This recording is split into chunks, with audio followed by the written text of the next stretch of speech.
Welcome to the review OnePlus 10T, and I'll show you how to change lock screen wallpaper on this device.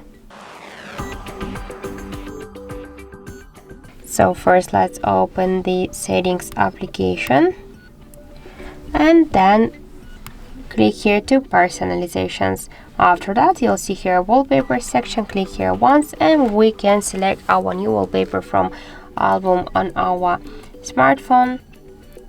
For example, here we can use our previously downloaded photos or just downloaded from the internet or taken on our device camera.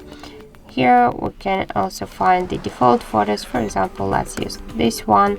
Click here to apply and select lock screen. Just wait a second. So now let's lock our smartphone and we can see that we just successfully changed our lock screen wallpaper.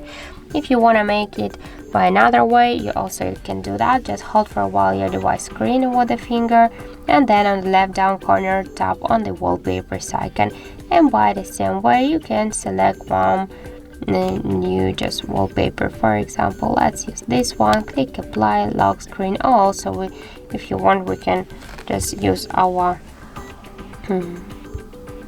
downloaded photos, tap apply, tap to lock screen, and that's it. So thank you for watching, and if you find this video helpful, don't forget to leave a like, comment and to subscribe our channel.